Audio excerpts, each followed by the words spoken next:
Bendiciones en Cristo, soy el pastor Winston Medina y en esta oportunidad quiero compartir con ustedes un tema que lo he titulado Si fuera cierta la confesión positiva, las declaraciones positivas, los decretamientos, ¿por qué? Entonces, ¿por qué? ¿Por qué qué? Bueno, vamos a estudiar este tema el día de hoy. Es un título un poco extraño. Si fuera cierta la confesión positiva, ¿por qué? Es un poco extraño, pero bueno, hoy vamos a responder a la pregunta: si fuera cierta la confesión positiva, ¿por qué? Sabemos nosotros que los de la confesión positiva tienen muchos versículos de base para sostener su doctrina, y uno de ellos, ya he refutado dos de ellos o tres de ellos, pero uno de esos versículos es: porque de cierto os digo que cualquiera que dijere a este monte, ahí está la confesión positiva, cualquiera que dijere a este monte, quítate y échate en el mar, y no dudar en su corazón, mas creyere que será hecho lo que dice, lo que dijere, dice lo que confiese, lo que dijere, sinónimo de confesar, le será hecho. Esto se encuentra en Marcos 11:23. Si ellos dejan el versículo allí, cortan todo lo que ha pasado de la higuera, que Cristo maldijo una higuera por no encontrar fruto y se secó, y todo el contexto, especialmente el versículo 24, que tiene una palabra clave que ellos omiten, que dice por tanto. Ese por tanto es un conector de causa y efecto. Cristo no está enseñando la confesión positiva ni a que a nosotros digamos al monte o a cualquier cosa, ni usemos las palabras para obtener resultados. Eso no es lo que Cristo está diciendo, porque el por tanto, Jesús pasa ahora a explicar qué es lo que él quiere decirle a sus discípulos. El por tanto es la explicación más importante y esencial de este versículo, cuando dice: por tanto os digo que todo lo que orando pidiereis, creed que lo recibiréis y os vendrá. Es decir, lo que encontramos en Marcos 11:23, cuando dice: porque de cierto digo que cualquiera que dijera a este monte, no se puede entender literalmente, sino que es una alegoría o es una metáfora que va a llevar a Cristo a explicar luego a través del por tanto. Con esta alegoría lo que yo quiero enseñarles es que todo lo que orando pidieres, crean que lo recibirán y que les vendrá. Eso es lo que Cristo está diciendo en el versículo 24. Por tanto, la palabra por tanto es la palabra clave aquí, y vean que el propósito con esta metáfora es hablarle a los discípulos de la importancia de la oración, al decir orando pidieres, creed, que tengan fe. Y eso está asociado al versículo anterior. El versículo 22 dice, cuando Pedro le preguntó a Jesús: mira, Señor, la higuera se secó. Respondiendo Jesús le dijo: tened fe en Dios. Es decir, la razón por la que dio resultado que Jesús maldijo a la higuera y se secara es porque él era un hombre de fe. Él tenía fe en Dios. Eso es lo que quiere decir. Y pasa ahora a explicar a través de una metáfora que la fe en Dios, y de hecho en el original griego dice la fe de Dios. Tengan fe de Dios. Pero bueno, como es un genitivo griego, se puede decir tener fe en Dios y está bien. La traducción está correcta. Tener fe en Dios, pero si tú no tienes fe en Dios, tú no vas a acercarte a Él en oración. Eso es lo que Cristo está diciendo. Por eso él termina su frase diciendo: creed que lo recibiréis y os vendrá. Creemos como creemos, básicamente, entonces oramos y pedimos. Este pasaje lo que está hablando es esencialmente de la importancia que es orar con fe, con confianza en Dios. Eso es lo que está diciendo aquí. Ahora tenemos que preguntarnos: ¿tuvo Cristo la mínima intención de enseñarnos a decretar, declarar, confesar con este versículo? Si esta es la base una de las bases de la confesión positiva, del evangelio de la prosperidad, de los que decretan, de los que declaran, que cuando ahora dicen yo declaro, yo decreto, yo confieso, yo proclamo, yo no sé qué. Les digo, ¿ustedes creen que Cristo tuvo la mínima intención de enseñar a los cristianos a decretar, declarar, confesar con este solo versículo? Entre otros que ellos utilizan, ¿no?, que ya los he refutado. Bueno, la respuesta es un rotundo negativo. Negativo, negativo y negativo. Jesús no tuvo esa intención. ¿Y cómo yo lo sé? Bueno, porque el testimonio de la misma Escritura, el testimonio del mismo Cristo, el testimonio de los apóstoles, el testimonio de la iglesia del primer siglo nos va a dar a entender que Jesús nunca tuvo la intención de enseñarnos la confesión positiva, porque ellos no la pusieron en práctica en ningún momento cuando tuvieron esta experiencia. Vamos a ver las palabras del mismo Cristo. Por ejemplo, el testimonio de la Escritura que habla por sí sola. Por ejemplo, si fuera cierta la confesión positiva, ¿por qué Cristo mismo dijo: mi alma está muy triste hasta la muerte? Los de la declaración positiva de hoy no aceptarían esta frase: estoy triste. No, cancele eso, hermano. Usted no puede decir que está triste. Usted tiene que decir que está contento, que el Señor es su gozo. Tiene que confesar que usted está alegre, qué sé yo, ¿verdad? Usted está feliz. Y menos desconfesar la muerte, porque van a sacar Proverbios 18 que dice: la muerte y la vida están en poder de la lengua. Entonces tendríamos que concluir: la razón por la que mataron a Cristo es porque él mismo confesó que él estaba triste hasta la muerte. Él estaba confesando negativamente y eso lo llevó a Cristo a morir. Eso no es la razón por la que Cristo murió en la cruz. Murió porque así estaba establecido desde antes de la fundación del mundo que muriera. Sencillamente por eso, y dio su vida por nosotros.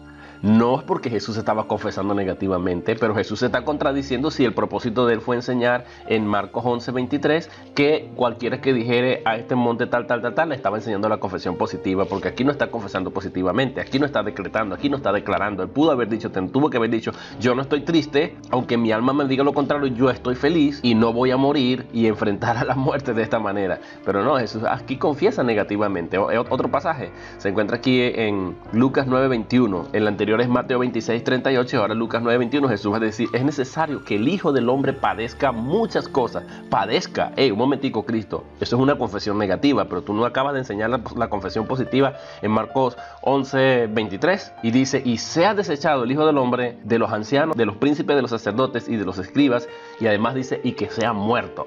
Tendremos otra vez que volver a concluir. La razón por la que Cristo murió y padeció fue porque él estaba confesando eso continuamente. Eso sería un error garrafal, eso no es lo que Cristo está diciendo. Vamos a ver otra cosa que Cristo dijo, así también vosotros cuando hubiereis hecho todo lo que os he mandado. Jesús hablándole a sus discípulos, decid, siervos inútiles somos. ¿Está enseñándole a sus discípulos acaso que confiesen negativamente y no se está contradiciendo Cristo con Marcos 11:23? Por supuesto que no. Jesús está diciéndole a sus discípulos, cuando ustedes hagan alguna cosa que se les ordenó, digan que son siervos inútiles, es decir, que ellos tenían que confesar negativamente. Esto va en contra de la confesión positiva, porque lo que debíamos hacer, hicimos. Lucas 17:10. Esto básicamente atacaría la idea de que Jesús quiso y tuvo la mínima intención, al menos, de enseñarle a sus discípulos la declaración positiva y los decretamientos y las confesiones y las declaraciones positivas. Eso no tiene sentido. Vean otra cosa que Cristo nos dice. Si fuera cierta, ¿por qué Cristo dijo? Si fuera cierta la confesión positiva, ¿por qué Cristo le dijo a Simón, Simón, he aquí que Satanás os ha pedido para zarandearos como a trigo, pero yo he rogado por ti? ¿Por qué no dijo, pero yo declaro victoria sobre tu vida? Yo decreto que tú vas a estar bien. Yo declaro y proclamo sobre tu vida y confieso y qué sé yo, ¿verdad?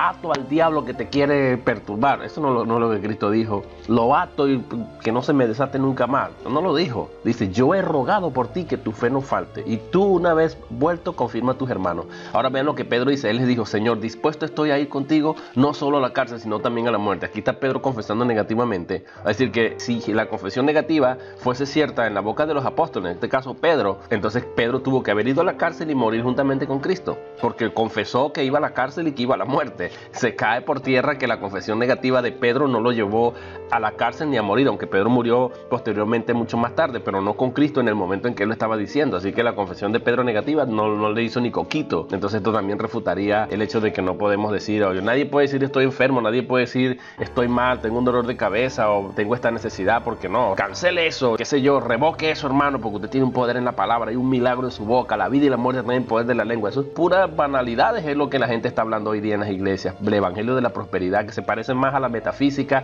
al hinduismo, al budismo, a cualquier otra cosa menos que a Cristo. Es una especie de espiritismo disfrazado de espiritualidad dentro de la iglesia. Y vean lo que Cristo le dice, Pedro, te digo que el gallo no cantará hoy antes que tú niegues 3 veces que me conoces. Jesús está haciendo una confesión negativamente aquí. Está diciendo, tú me vas a negar. No, Señor, no tenía que haber confesado que Pedro lo iba a negar para que no lo negara, porque está haciendo una confesión negativa aquí. Vean ustedes que Cristo mismo hizo confesiones negativas. Esto va en contra de la idea de que Cristo enseñó la confesión positiva en Marcos 11, versículo 23. Es absurdo. Si la confesión positiva fuese cierta, entonces ¿por qué Santiago dijo las siguientes palabras? ¿Está alguno entre vosotros afligido? Ay, cancélalo, Santiago. Santiago, te equivocaste. Hay que arrancar esta página de la Biblia, este versículo de la Biblia, porque no podemos estar afligidos.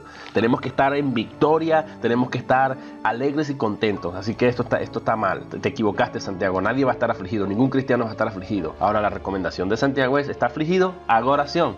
¿Está alguno enfermo? ¡Hey, Santiaguito, espérate un momento! Yo declaro que estoy sano. No, yo no voy a necesitar nada de nada, porque si yo estoy enfermo voy a estar declarando continuamente y confesando con mi boca que yo estoy sano, porque el Señor me enseñó a mí en Marcos 11:23 que yo tengo que estar sano, que yo tengo que usar la declaración positiva. ¿Está alguno enfermo entre vosotros? Dice Santiago, llame a los ancianos de la iglesia y oren por él. No dice, y que confiesen, te declaro sano y te decreto sano y estás libre de tu azote. No es eso lo que está diciendo. Y ungiéndole con aceite en el nombre del Señor, y la oración de fe salvará al enfermo y el Señor lo levantará, y si hubiere cometido pecado le serán perdonados. Santiago 5 del 13 al 15. Nos damos cuenta que aquí no hay posibilidad alguna para la confesión positiva, porque Santiago está diciendo, estamos afligidos, está enfermo, y da un procedimiento a seguir en el caso de que estemos afligidos o estemos enfermos. Y si estamos alegres, bueno, también dice, están alegres, entonces canten alabanza. También lo dice otra evidencia en el mismo Santiago. Aquí tenemos por bienaventurados los que sufren.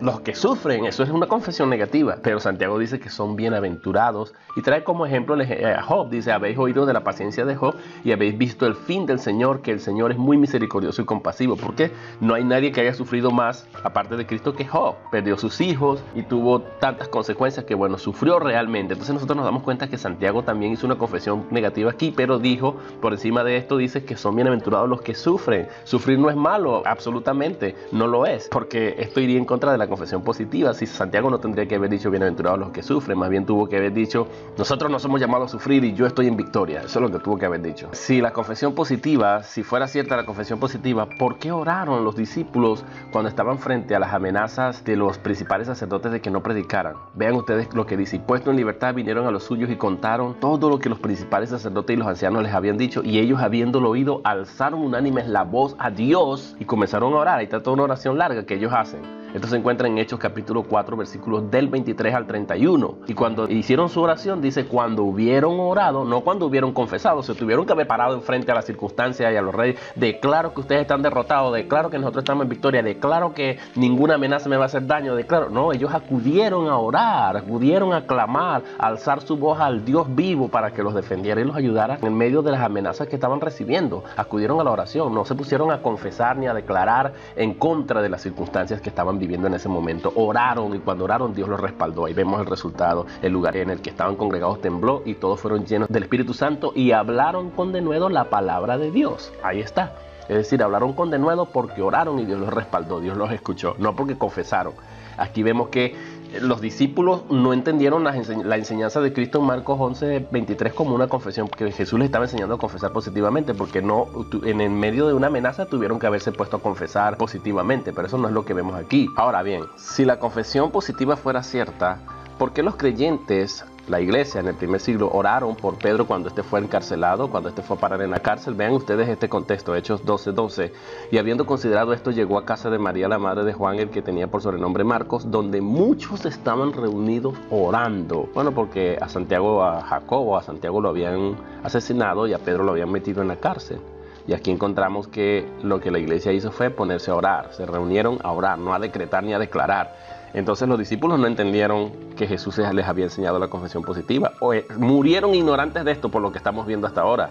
Vean entonces, si la confesión positiva fuese cierta, ¿por qué Pablo dijo las siguientes palabras? Entre muchas cosas que dijo, ¿quién enferma y yo no enfermo? Hey, Pablo, un momentico, porque tú estás confesando que los cristianos se pueden enfermar y que tú mismo te puedes enfermar. Él está diciendo, yo no estoy exento con este interrogante, esta palabra retórica, esta pregunta retórica. Él está diciendo, todos ustedes se enferman, pero así como ustedes se enferman, yo también me enfermo. Él está incluyéndose en el grupo de los que se enferman, lo presenta en forma retórica. ¿Quién enferma y yo no enfermo? ¿A quién se le hace tropezar y yo no me indigno? Si es necesario gloriarme, me gloriaré en lo que es de mi debilidad. Es decir, Pablo incluso está diciendo que él se gloria en la debilidad. Pablo, un momentico, tú no puedes estar decretando debilidades y declarando debilidades sobre tu vida. Y más bien está diciendo él que se gloria. Pero Pablo, tú estás equivocado. Acuérdate que el Señor enseñó que tenemos que confesar positivamente. Eso no lo vemos aquí. El Dios y Padre de nuestro Señor Jesucristo, quien es bendito por los siglos, sabe que no miente. Es decir, yo me glorío en mi debilidad. Pablo está diciendo, tengan por cierto que yo me glorío en mi debilidad y que aunque ustedes se enfermen, yo también me enfermo. O sea, yo no estoy mintiendo, yo no estoy blindado por ser apóstol. Eso es lo que está diciendo Pablo. También yo me enfermo, también yo tengo debilidades, pero me glorío en mis enfermedades y en mis debilidades. Eso es lo que está diciendo el apóstol Pablo aquí. Él no entendió lo que Cristo dijo como una doctrina de la confesión positiva, porque no la utilizó en momentos de enfermedad y en momentos de debilidad. Más bien se gloriaba en esas cosas. Vean ustedes, por causa de tu estómago, otra palabra de Pablo a Timoteo, le dice Pablo a Timoteo, por causa de tu estómago y de tus frecuentes enfermedades, ya no bebas agua, sino toma un poco de vino. Falló Pablito aquí, falló Pablito al no decirle a Timoteo, hey Timoteo, tienes un problema estomacal, declárate sano, confiesa que estás sano. Olvídate de estar decretando que tienes un problema y que tienes muchas enfermedades. Pablo no le dijo eso, le dijo por causa de tu estómago y de tus frecuentes enfermedades. No se puede usar el adjetivo mi enfermedad, porque digo mi la estoy haciendo mía. Pablo aquí le dice tus frecuentes enfermedades, las tuyas. O sea, Pablo sabía que es probable que nosotros nos enfermemos, lo acababa de decir, ¿y quién enferma y yo no enfermo? Y ahora le está diciendo a Timoteo, por el problema que tienes en tu estómago y tus frecuentes enfermedades, ya no bebas agua, sino toma un poco de vino. ¿Por qué Pablo le mandó a beber vino? porque el vino era medicinal o tiene propiedades medicinales y alivian el estómago, está comprobado. Pero ¿por qué no le dijo, declárate sano, te confieso sano, te declaro sano? No le dijo eso. Entonces nos damos cuenta que Pablo no entendía que hoy si estoy enfermo tengo que declararme sano, si estoy triste tengo que declararme alegre, si estoy, qué sé yo, en miseria tengo que declararme próspero, si estoy en peligro de muerte tengo que declararme vivo. Eso no tiene sentido aquí. Bueno, vean otro texto que usó el apóstol Pablo. Y para que la grandeza de las revelaciones no me exaltase desmedidamente, me fue dado un aguijón en mi carne, un mensajero de Satanás que me abofetee, para que no me enaltezca sobremanera, respecto a lo cual 3 veces he rogado al Señor que lo quite de mí. ¿Qué ha hecho Pablo? He declarado en contra de ese mensajero de Satanás que se vaya, lo he reprendido y le he dicho fuera de mi vida. No, eso no es lo que hizo Pablo. Pablo dice, respecto a lo cual, respecto a ese aguijón, respecto a ese mensajero de Satanás que me abofetea, que me atormenta, pero yo he rogado 3 veces, dice, he rogado, respecto a lo cual 3 veces he rogado al Señor. No dice, he declarado en contra de él, no, he rogado, he orado que lo quite de mí. Y me ha dicho, bástate mi gracia porque mi poder se perfecciona en la debilidad. Aquí vemos a Dios hablando, diciendo, mi poder se perfecciona en la debilidad. Dios está confesando negativamente. Por lo cual, dice Pablo, concluyendo con esto, dice, por lo cual, por amor a Cristo, me gozo en las debilidades, en afrentas, en necesidades, en persecuciones, en angustia, porque cuando soy débil, entonces soy fuerte. Es decir, cuando él dice, porque cuando soy débil, entonces soy fuerte, él no está diciendo, ay, pero él está confesando que él es fuerte. No, él lo que está diciendo en pocas palabras es, porque cuando soy débil, cuando tengo debilidades, afrentas, en necesidades, persecución, angustia, esta tormenta de este espíritu, de este mensajero de Satanás que lo atormentaba y lo bofeteaba, bueno, él podía experimentar la gracia de Dios. Era fuerte no por él mismo, sino por la gracia de Dios que estaba en él. Eso es lo que está diciendo. Si soy débil, entonces la gracia de Dios está en mí. Entonces soy fuerte, tengo la gracia de Dios. Eso es lo que quiere decir. Vean otra verdad de Pablo. Pablo dijo estas palabras. Erasto se quedó en Corinto, pero a Trófimo lo dejé enfermo en Mileto. Pablo, pero no tenía fe. Pablo, qué falto de fe tú fuiste, Pablo. Y eres apóstol. Ya dudo de tu apostolado. O tú no perteneces al grupo del ministerio apostólico moderno y del evangelio de la prosperidad, porque tú aquí tenías que haber declarado sano a Trófimo.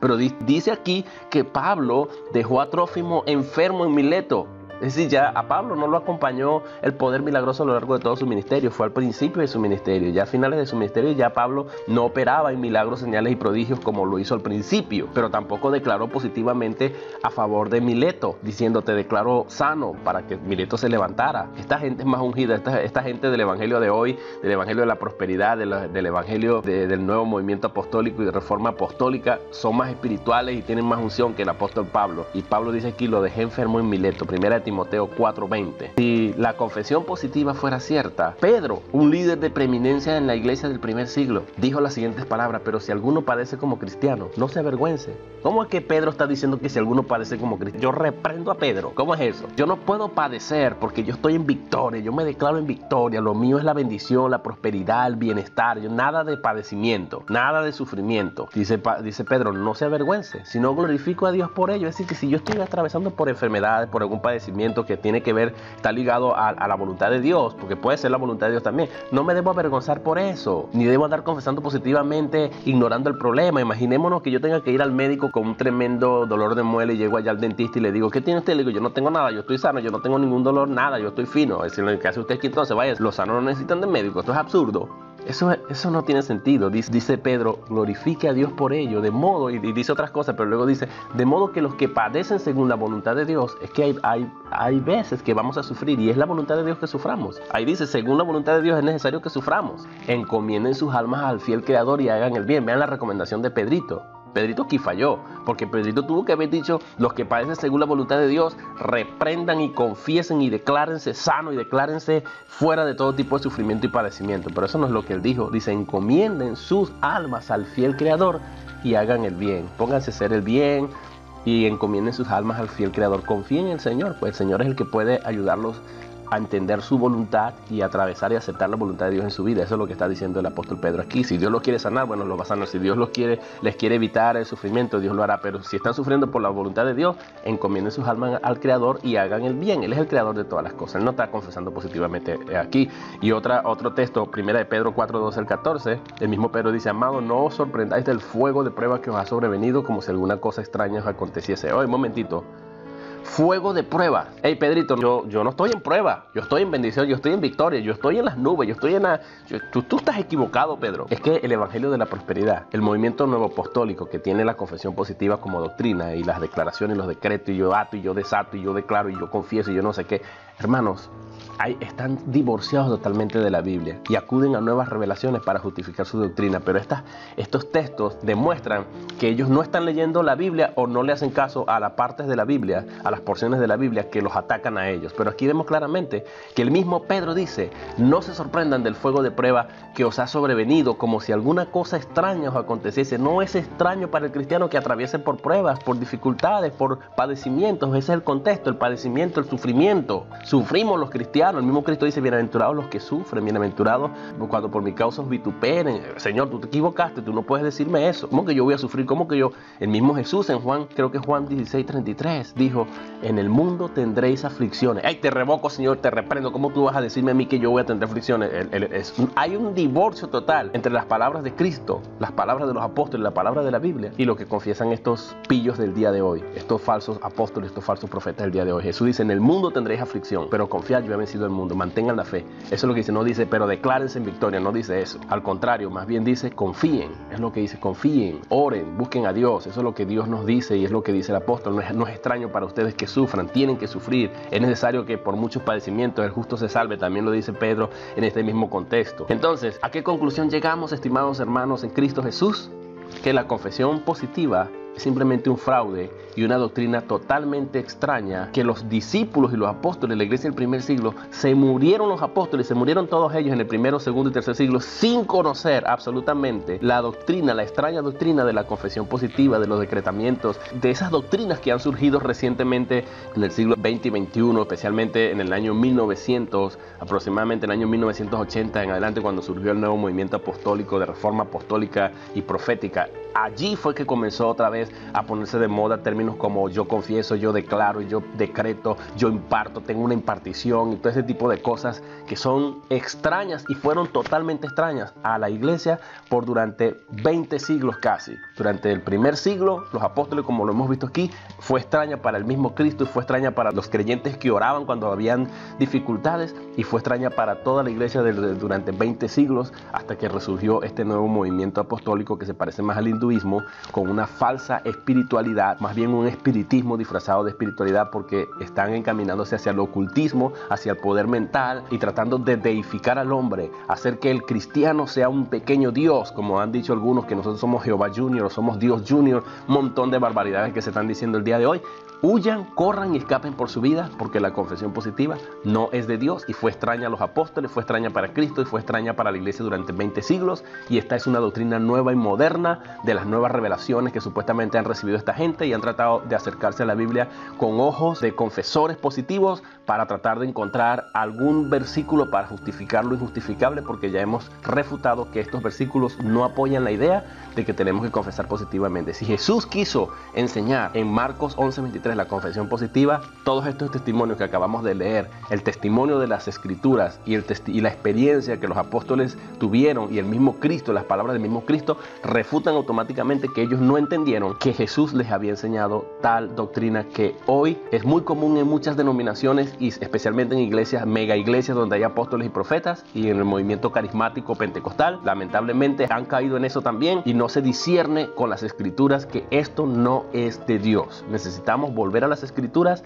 y entender que el cristiano sufre y pasa por pruebas porque no es extraño para nosotros. En el mundo tendréis aflicción. Jesús lo dijo, no es un líder que nos haya mentido. Él ha sido un líder sincero que nos ha dicho la verdad siempre. Nos ha dicho que hemos de sufrir en este mundo. Mi recomendación es: huyan y escapen por su vida y busquen la verdad de la palabra de Dios y dejen de usar yo decreto, yo declaro, yo confieso, yo ato, yo desato y este tipo de cosas que fueron extrañas totalmente para los discípulos de Cristo, como lo ha testificado la Escritura el día de hoy en esta reflexión que he disertado para ustedes, para guiarles, para ayudarles y para educarles en la palabra del Señor. Que Dios les bendiga. Gracias por haber escuchado esta reflexión.